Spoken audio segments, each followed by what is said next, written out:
Tuhan, sungguh Tuhan pengorbananmu sempurna bagi setiap kami Tuhan. Dan kami bersyukur kami boleh merasakan kasih anugerah itu Tuhan. Dan kami boleh kembali memperingatinya Tuhan beberapa hari lagi. Tuhan, saat ini kami ingin mendengarkan kebenaran firman-Mu Tuhan. Dan Tuhan, Kau yang berbicara Tuhan kepada setiap kami Tuhan. Dan kami boleh mengetahui isi hati-Mu Tuhan melalui kebenaran firman pada hari ini. Terima kasih Tuhan, di dalam nama Tuhan Yesus kami berdoa, amin. Ya, silakan duduk. Shalom Bapak Ibu semua. Gimana hari ini? Yang puasa masih kuat? Biasanya kalau hari kedua ini udah masa-masa mulai goyah ini kalau yang puasa biasanya. Masih kuat kan? Masih. Puji Tuhan ya. Ya, hari ini doa puasa kita yang kedua, hari kedua itu temanya pandangan yang mengubah hati. Saya mengajak Bapak Ibu untuk membuka Alkitab kita di dalam Lukas 22 ayat 54 sampai 62. Lukas 22 ayat 54 sampai 62.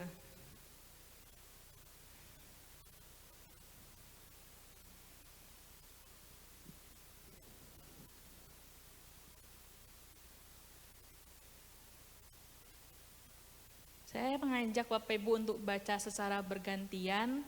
Jadi yang sebelah kiri saya ini yang mulai barisannya Pak Sulaiman ke sana, itu baca yang ayat nomor genap.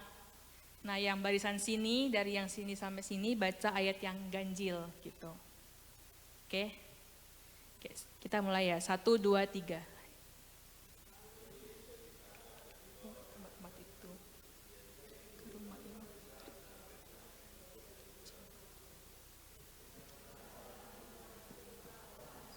Dan mereka duduk mengelilingi, Petrus juga duduk di tengah-tengah mereka.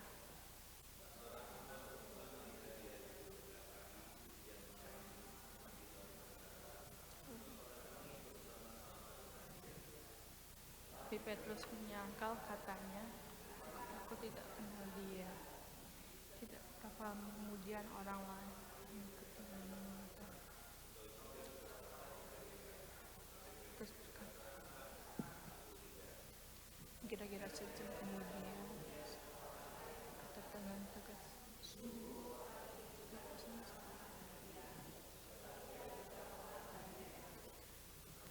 berkata, bukan, aku tidak.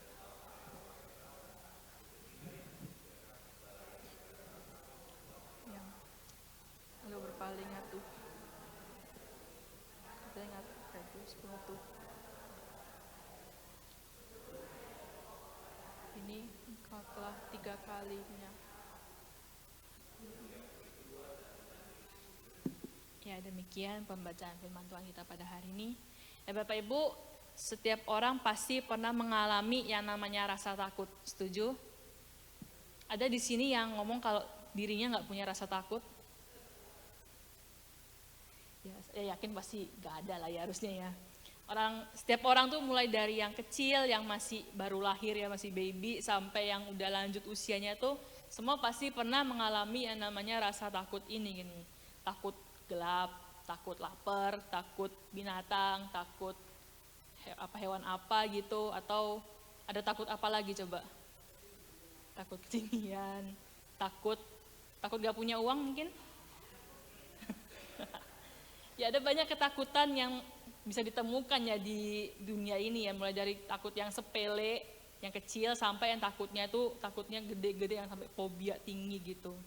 Nah, kalau kita belajar dunia psikologi gitu ya, rasa takut ini katanya diakui sebagai salah satu emosi dasar manusia gitu. Jadi selain bahagia, selain takut, selain sedih, selain marah itu dan sebagainya, rasa takut ini jadi salah satu emosi dasar gitu di dalam hidup manusia. Bahkan juga dikatakan rasa takut ini sesungguhnya merupakan respon alami yang tertanam di dalam diri kita manusia gitu, sebuah mekanisme pertahanan yang ada di dalam diri kita ketika kita berhadapan dengan tekanan atau ancaman yang bahaya bagi diri kita gitu. Jadi bukan sesuatu yang asing, tetapi bagian dari diri kita sebagai manusia. Makanya ya seperti tadi, kalau ada orang yang bilang saya tuh nggak takut apapun gitu kan, ada orang yang suka bilang, yang suka gitu kan ngomongnya kan, apa sih aku ini nggak takut apa-apa gitu loh. kayak gitu. Yang orang yang takut cemen gitu dan sebagainya gitu kan.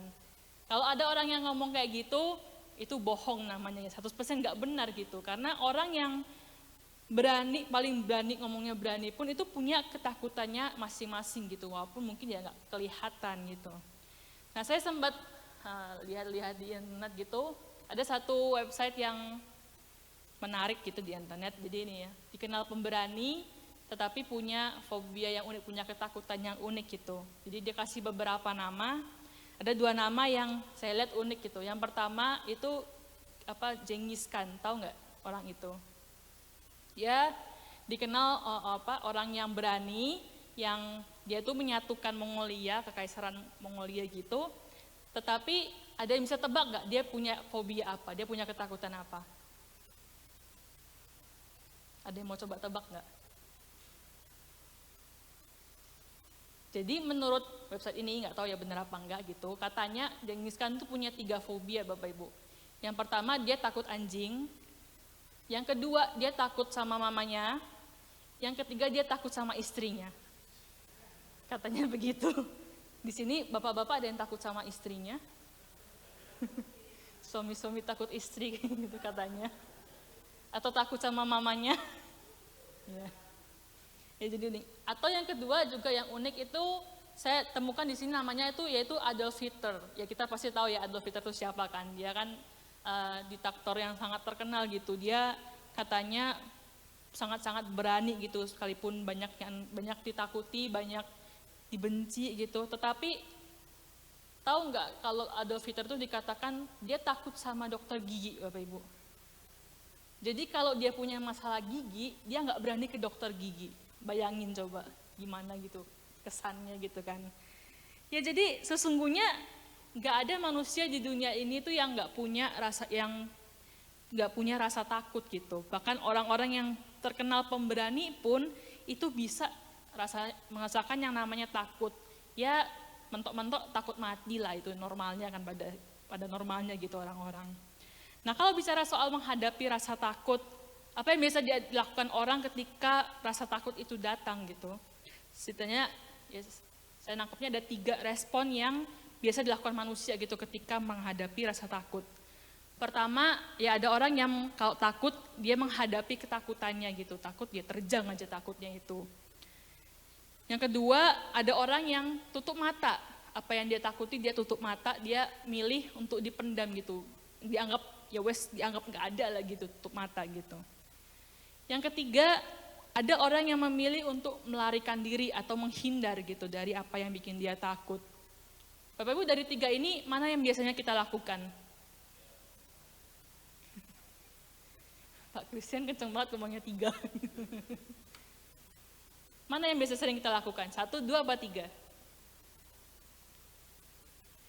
Kalau kita jujur, sering nggak sih kita lakukannya nomor 3? Kita menghindar dari yang bikin kita takut gitu, apa yang kita takuti.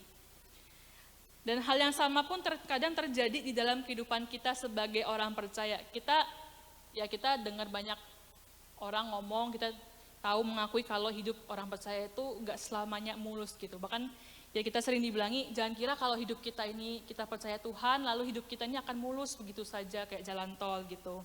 Firman Tuhan sendiri ngomong, ya hidup kita ini bukannya akan gampang gitu ketika kita mengikut Kristus.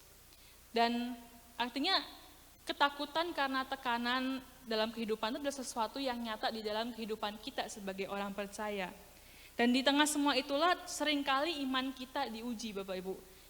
Ketika kita mungkin takut rugi karena mengikuti perintahnya Tuhan, ketika kita takut dianggap aneh, takut dikucilkan karena iman kita dan sebagainya.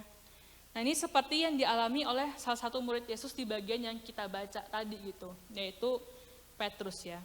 Nah Bapak Ibu, Petrus ini siapa sih? Pasti ini familiar sekali lah namanya, di kuping kita pasti familiar sekali nama ini gitu. Dari kecil kita dengar namanya si Simon Petrus ini. Nah kalau kita mencoba mengenal sosok dari si Simon Petrus ini, sebenarnya salah satu ciri yang terkenal di dalam sosok ini adalah keberaniannya yang luar biasa gitu dari Simon Petrus. Jadi Simon Petrus dikenal sebagai murid yang pemberani. Apalagi kalau kita bandingkan dengan murid-murid Yesus yang lainnya. Kita lihat contoh keberaniannya banyak di dalam kitab Injil. Pertama, dia satu-satunya yang berjalan di atas air gitu. Ketika waktu itu kan dia sama murid-murid yang lainnya naik kapal gitu. Yesus lagi nggak ikut sama mereka, lalu badai datang. Murid-muridnya yang lain ketakutan gitu. Terus habis itu tiba-tiba tambah Yesus datang ke mereka berjalan di atas air pula gitu kan, makin takut gitu kan. Tetapi ketika murid-murid yang lain takut, Petrus justru malah ngomong sama Tuhan Yesus kan, Tuhan suruhlah aku datang berjalan kepadamu di atas air gitu. Dia yang lainnya ketakutan, mungkin ada yang meluk pilar atau apa gitu, dia malah minta untuk datang kepada Tuhan berjalan di atas air gitu. Lalu yang kedua, tepat sebelum Yesus ditangkap, dia berkata sendiri gitu dengan mulutnya, dia bilang, Tuhan aku siap masuk penjara dan mati bersama-sama dengan engkau gitu. Itu mulutnya sendiri yang ngomong itu gitu kan. Siap mati, siap masuk penjara demi Tuhan. Ketiga, bahkan tepat waktu Yesus ditangkap yang di Taman Getsemani itu, Petrus ini nggak tinggal diam, tapi dia sempat melakukan perlawanan juga gitu ketika Yesus ditangkap. Dia kan bawa pedang.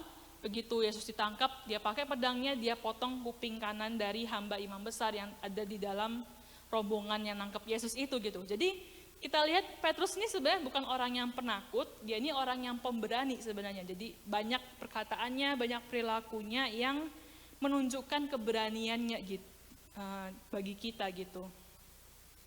Nah tapi kita melihat di dalam kitab Injil yang barusan kita baca ini, sesuatu yang berkebalikannya dengan apa yang biasa ia tunjukkan gitu kan, bisa ia tunjukkan keberaniannya, tetapi di pasal perikop ini dia menunjukkan sesuatu yang berbeda jauh gitu.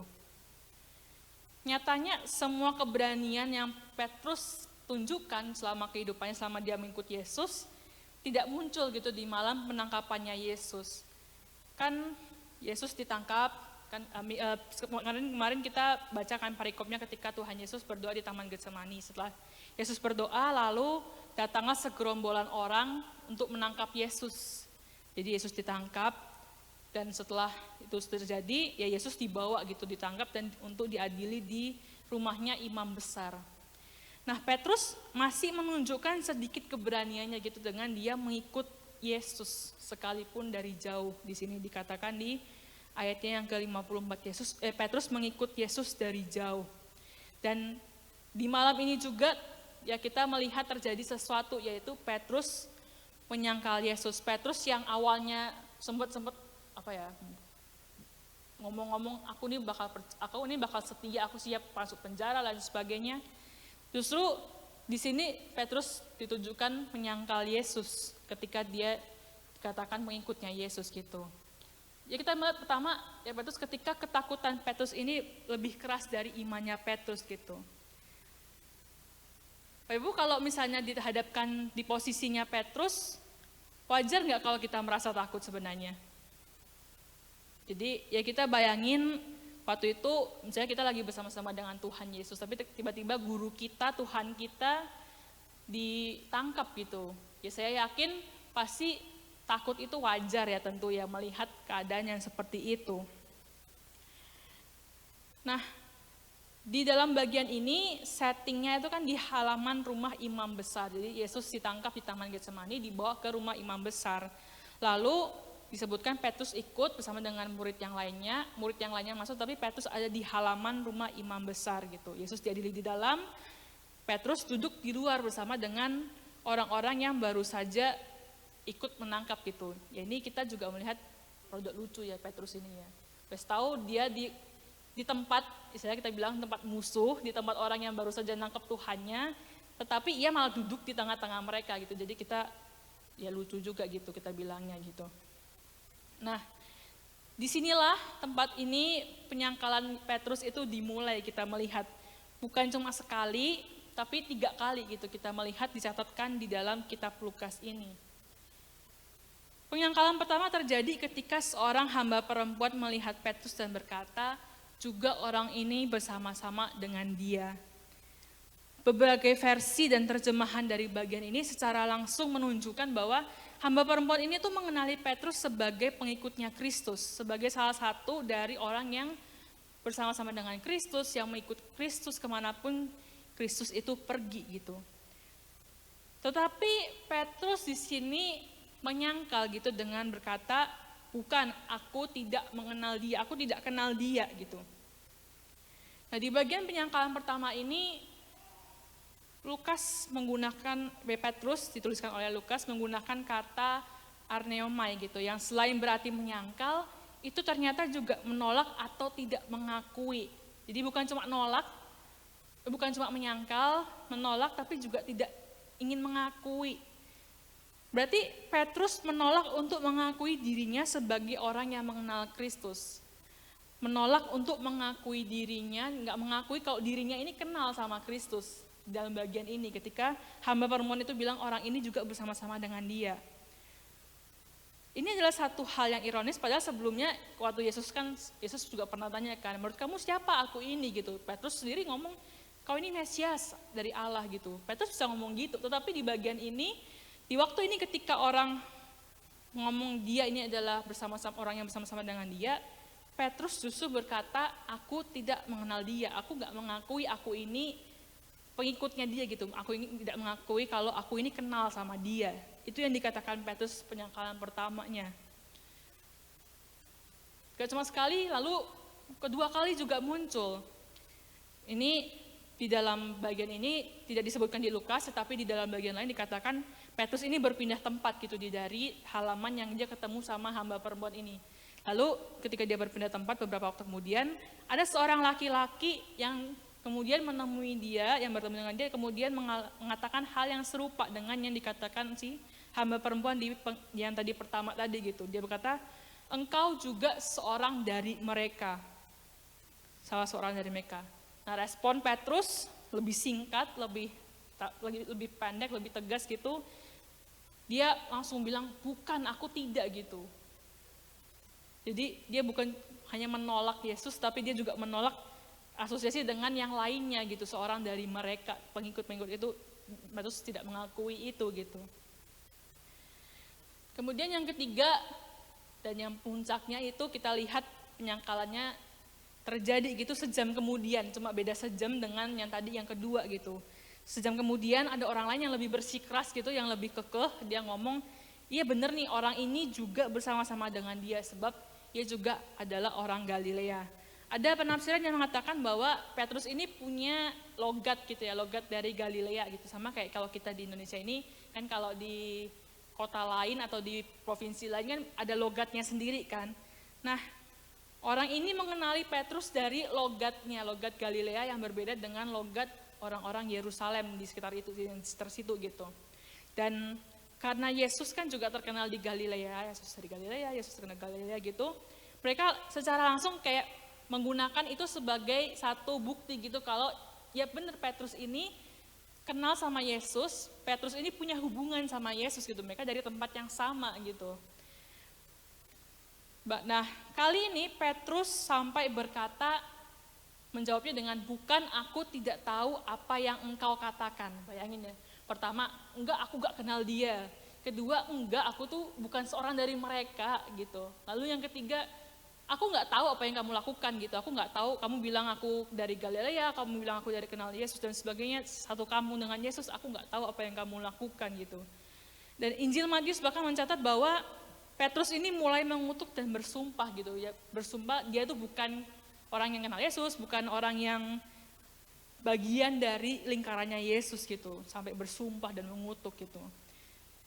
Petrus yang katanya sayang sama Yesus, yang katanya berani mati, berani menderita demi Kristus, justru kita lihat jatuh sampai ke titik di mana dia menyangkali Yesus sebanyak 3 kali, sampai dia bahkan bersumpah gitu ya, dia tidak mengenali Yesus gitu, kita lihat di dalam Injil.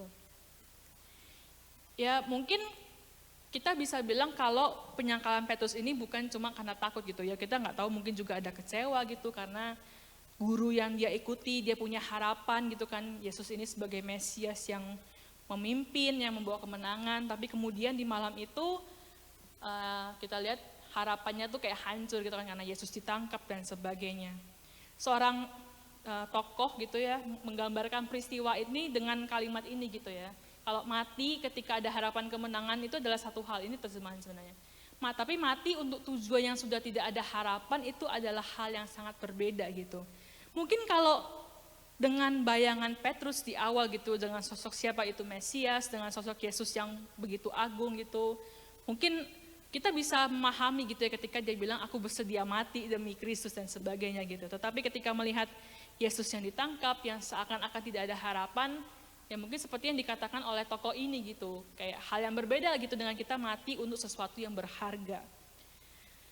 Nah, Bapak Ibu, kalau kita berkaca dari kisah kehidupan Petrus ini, bukankah ini juga sering terjadi di dalam kehidupan kita ya? Mungkin kita nggak bilang kita sedramatis yang dilakukan Petrus lah gitu, kita nggak sampai yang bilang kayak, enggak aku nggak kenal Yesus, enggak aku nggak tahu aku nggak mengakui kalau aku ini muridnya Yesus dan sebagainya dengan kata-kata kita sendiri gitu. Tetapi bukankah kadang kita juga terkadang menyangkal Yesus dengan cara kita masing-masing yang berbeda dengan apa yang dilakukan Petrus, tetapi pada esensinya juga ada bagian kita menyangkal Yesus di dalamnya gitu. Kita mungkin masih datang ke gereja, kita masih melakukan berbagai pelayanan, tetapi hati kita sudah lama menjauh dari Tuhan. Kita masih menyebut diri kita orang percaya, tetapi kita ada kekecewaan yang disimpan kepada Tuhan gitu, yang membuat kita tuh jadi enggan untuk datang kepada Tuhan. Ketika kita merasa kok Tuhan sudah tidak lagi bekerja dan sebagainya, perlahan-lahan iman kita terkikis. Kita tidak menyangkal Yesus dengan kata-kata kita, tetapi hati kita ini tidak lagi menerima Yesus gitu, seperti ketika mungkin kita pertama kali percaya kepada Kristus. Jadi bukankah kita sering menyangkal Yesus dengan cara kita masing-masing, melalui tindakan kita, pikiran kita, melalui perkataan kita di dalam kehidupan kita sehari-hari. Mungkin tidak separah Petrus, tetapi ketika hidup kita tidak berjalan dengan kehendaknya Tuhan, bukankah itu juga bentuk penyangkalan kita di hadapan Tuhan? Namun Injil juga mengajarkan kepada kita bahwa tidak ada penyangkalan yang terlalu dalam dan jauh untuk jangkauan kasih karunia Allah. Saudara, kita bayangin situasinya juga pada saat itu, Yesus baru saja ditangkap, dia diadili dengan tidak adil, kan dia tidak bersalah, tetapi dia ditangkap, dia dihina, diadili, dicemooh dan sebagainya. Dan di tengah semuanya itu, kemudian dia mengalami ini ya, muridnya sendiri yang katanya berani mati itu justru menyangkal dia gitu. Di tengah semuanya itu, tepat ketika Petrus menyangkal untuk yang ketiga kalinya, disebutkan di ayat yang berapa tadi? Ayat yang ke-61 disebutkan Yesus berpaling memandang Petrus. Kalau kita di posisi Yesus seperti tadi, kira-kira pandangan kita bakal seperti apa kalau kita ketemu orang kayak Petrus ini? Kayak kita punya orang sahabat dekat, mungkin kita punya orang yang dekat kepada kita, tadi kemudian orang yang dekat kepada kita itu menyangkal kita gitu, yang mungkin menjelek-jelekan kita, mungkin kayak apa sih orang ini? Kalau kita di posisi Yesus, pandangan kita bakal seperti apa gitu? Mungkin pandangan kita akan menunjukkan kemarahan, pandangan kita akan menunjukkan kekecewaan, menghakimi gitu ya, ini orang yang dekat sama aku kok kayak gini sih. Itu mungkin pandangan kita.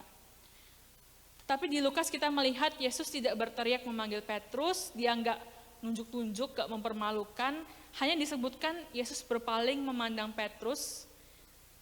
Sebuah pandangan yang nggak ada kalimatnya, tetapi kita melihat penuh dengan makna bagi Petrus yang saat itu mengalami peristiwa ini di dalam hidupannya. Pandangan Yesus bukan pandangan yang kayak ngomong, bener kan tak bilangi, kan Yesus kan ngomong kan sebelumnya, sebelum ayam berkokok, engkau akan menyangkal aku sebanyak 3 kali gitu kan. Tapi Yesus gak ngomong, benar tuh apa yang tak katake, benar tuh waktu tak bilang kamu akan menyangkal aku gitu. Yesus gak bilang gitu. Bukan juga tatapan yang penuh kekecewaan. Sebaliknya kita bisa membayangkan bahwa itu adalah pandangan yang penuh kasih, yang penuh pengampunan. Pandangan yang mengingatkan kepada Petrus bahwa masih ada harapan sekalipun Petrus jatuh dalam hal ini gitu. Petrus jatuh di dalam menjaga imannya, mempertahankan imannya gitu. Pandangan yang ngomong meskipun Yesus tahu apa yang Petrus lakukan, tetapi Yesus masih mengasihi Petrus. Itu dikatakan. Mungkin kita pernah mengalami momen seperti ini ya. Ketika kita pernah mengecewakan, kita mungkin kalau kita mengecewakan orang kan bisa kita kayak nggak kuat lihat mata orang yang kita kecewakan, bukan sih? Tetapi kalau kita mengecewakan orang, kemudian orang melihat kita bukan dengan pandangan yang judging, tetapi tetap melihat pandangan kita dengan kasih. Mungkin seperti itulah pandangan yang gambaran yang dekat dengan apa yang terjadi kepada Petrus dan Yesus di saat itu. Dan pandangan kasih itu yang dikatakan itu yang menghancurkan Petrus gitu, yang mengingatkan Petrus pada apa yang telah Yesus katakan gitu ketika Yesus ngomong, kamu akan menyangkal aku sebanyak 3 kali. Itu pandangan yang mengingatkan Petrus dan juga pandangan yang dikatakan memulihkan Petrus. Maka kemudian selanjutnya dikatakan Petrus itu pergi keluar dan menangis dengan sedih. Banyak yang mencatat bahwa tangisan Petrus ini adalah tanda bahwa itu tanda ia berbalik kepada Yesus ketika dia menyesali apa yang dia perbuat dan kemudian dia bertobat berbalik kepada Tuhan. Beda dengan kalau Yudas. Yudas kan kita tahu nih dia orang yang mengkhianati Yesus dengan 30 keping perak. Nah, menarik di dalam Matius ya dikatakan kalau Yudas ini tuh juga menyesal sebenarnya ketika setelah Yudas mengkhianati Yesus, kemudian dikatakan Yudas menyesal. Tetapi ada 2 perbedaan yang terjadi. Kalau Yudas ini menyesal, tetapi penyesalan Yudas justru dicatat berakhir dengan keputusasaan dan kebinasaan diri. Di akhirnya kan kita tahu dia bunuh diri gitu kan, karena dia menyesal dan kemudian gak tahan lagi gitu, dia bunuh diri gitu. Sedangkan Petrus ini menyesal tetapi punya ending yang berbeda dengan apa yang terjadi pada si Yudas. Apa yang terjadi? Karena Yudas ini ketika dia menyesal, dia tidak kembali kepada Tuhan, dia mengarahkan penyesalannya itu kepada apa yang salah gitu. Sedangkan Petrus justru melakukan yang sebaliknya. Ketika dia menyesal, dia menangis dengan begitu pedihnya, dia datang kepada Tuhan, dia menjadikan titik itu sebagai satu titik baliknya gitu di hadapan Tuhan. Tangisan itulah yang menjadi awal dari pemulihannya bersama dengan Tuhan. Saudara, pengalaman Petrus ini menjadi satu pengalaman yang sangat luar biasa di dalam hidupnya. Dan inilah yang ada beberapa penafsiran yang mengatakan bahwa ini menjadi titik balik pelayanannya gitu di hadapan orang-orang di situ gitu.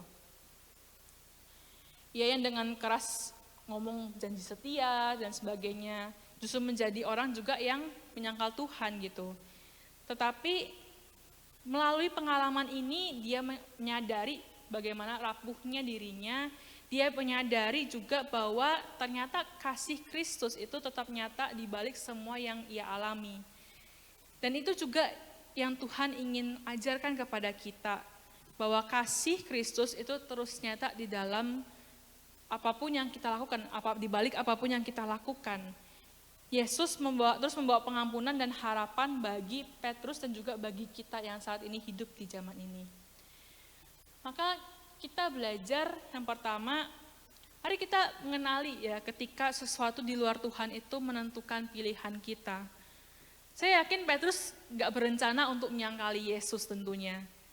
Bahkan dia harusnya gak mungkin kepikir lah untuk menyangkali Yesus, kan dia begitu salah satu murid yang sangat dekat dengan Kristus.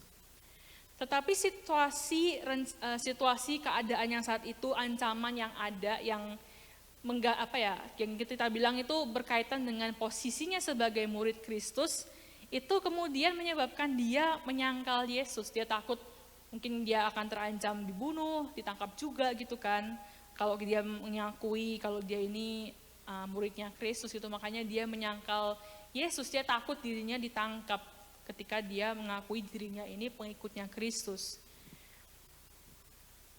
Di saat itulah kita melihat apa yang menentukan pilihan Petrus ketika dia menyangkal Yesus, yaitu ketakutannya dia gitu. Bukan Kristus, bukan sesuatu yang sesuai dengan firman Tuhan yang menguasai pilihannya, tetapi ketakutanlah yang menguasai pilihan dia. Makanya dia menyangkal Kristus. Ketika kita hidup di zaman ini, ketika kita memilih berbagai hal, kita melakukan berbagai pilihan, ketika kita tanyakan kepada diri kita, apa yang saat ini sedang menentukan kehidupan kita? Ketika kita memilih suatu jalan bagi kehidupan kita, ketika kita mencari apa yang menentukan hidup kita, apakah Tuhan yang menjadi penentu hidup kita, menjadi penentu jalan kita, iman kita? Atau jangan-jangan hidup kita ini masih dikuasai oleh ketakutan kita soal masa depan, kekecewaan kita kepada Tuhan. Maka kita mengenali gitu, ketika sesuatu di luar Tuhan menentukan pilihan kita, kita perlu hati-hati. Kedua, kita jangan mengandalkan kekuatan diri kita sendiri. Petrus jatuh bukan karena sekedar kurang berani, tetapi karena dia juga terlalu yakin dengan dirinya sendiri. Kalau kita lihat di dalam profilnya Petrus, dia terlalu percaya diri, dia mengandalkan kekuatan dirinya sendiri. Kita yang sudah lama menjadi orang Kristen mungkin, bukankah terkadang tanpa sadar juga melakukan hal yang serupa dengan Petrus lakukan. Menjalani kehidupan rohani kita dengan, ya karena kebiasaan kita gitu. Kekuatan kebiasaan bukan dengan kekuatan iman dan bersandar kepada Tuhan. Ketika kita terus mengandalkan diri kita sendiri dibandingkan mengandalkan kekuatan Tuhan, maka ya jangan heran kalau kita gampang rentan terhadap kejatuhan iman gitu ya, seperti yang dialami oleh Petrus ini. Amsal 3 ayat 5 berkata, percayalah kepada Tuhan dengan segenap hatimu dan janganlah bersandar kepada pengertianmu sendiri.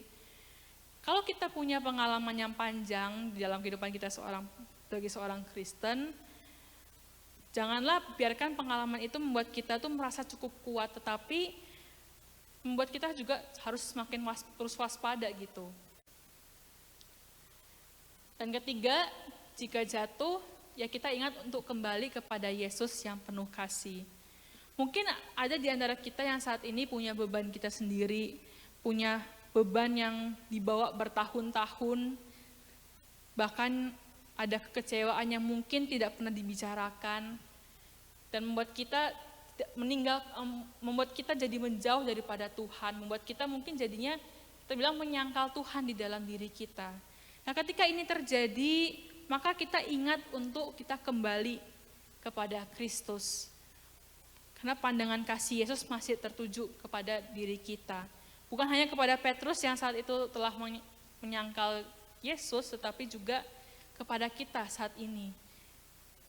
Petrus mungkin merasa nggak ada jalan kembali setelah apa yang ia lakukan pada malam itu. Tetapi pandangan Yesus mengingatkan dia bahwa Yesus tetap mengasihi dia meskipun Petrus telah menyangkal dia. Pandangan Yesus mengingatkan bahwa masih ada undangan yang terbuka untuk Petrus bisa kembali kepadanya. Dan pandangan itu dan undangan itu juga Yesus berikan kepada kita saat ini. Kalau katanya tidak ada kata terlambat di dalam kasih Tuhan, asal kita mau datang kembali kepadanya. Nah, saudara, di tengah segala tingkah laku kita yang mendukakan hati Tuhan, Tuhan terus mengasihi kita dengan luar biasa. Ia terus memanggil kita untuk bertobat dan berbalik kepadanya. Sekalipun kita jatuh, kita mungkin ada momen-momen di mana kita berbalik daripada Tuhan, kita menyangkal Tuhan, kita seperti Petrus yang tidak mengakui gitu kalau kita ini pengikutnya Tuhan. Sekalipun kita terus-menerus jatuh, kita melihat Kristus tetap setia dan siap untuk memulihkan hidup kita. Pengorbanannya di kayu salib menjadi bukti anugerahnya yang luar biasa, yang gak pernah habis bagi hidup kita. Dan ketika Tuhan memanggil kita untuk datang kembali kepadanya, mau gak kita jawab panggilan Tuhan itu? Tuhan yang sudah siap menerima kita apa adanya, tinggal kita datang kepadanya, memulihkan diri kita dengan kuasa Kristus yang luar biasa bagi hidup kita. Mari kita berdoa. Tuhan, seringkali kami menyadari Tuhan kami jatuh, Di dalam momen-momen kami meragukan kuasa-Mu. Kami jatuh di mana kami berbalik menjauh daripadamu. Mungkin seperti Petrus juga ada momen di mana ketakutan, ada momen di mana perasaan-perasaan lainnya lebih menguasai hati kami daripada firman-Mu yang menguasai hati kami. Tuhan, ketika kami jatuh, ketika kami mungkin melupakan Tuhan akan firman-Mu, tolonglah kami Tuhan, bantulah kami Tuhan untuk dapat kembali mengarahkan hati kami, pandangan kami kepadamu. Kami boleh terus ingat bahwa kami punya Tuhan yang begitu mengasihi kami, yang anugerahnya selalu cukup bagi setiap dari kami. Punya Allah yang bahkan rela mengorbankan dirinya demi kami yang tidak layak ini. Tuhan, terima kasih untuk kebenaran firman-Mu yang luar biasa bagi setiap dari kami.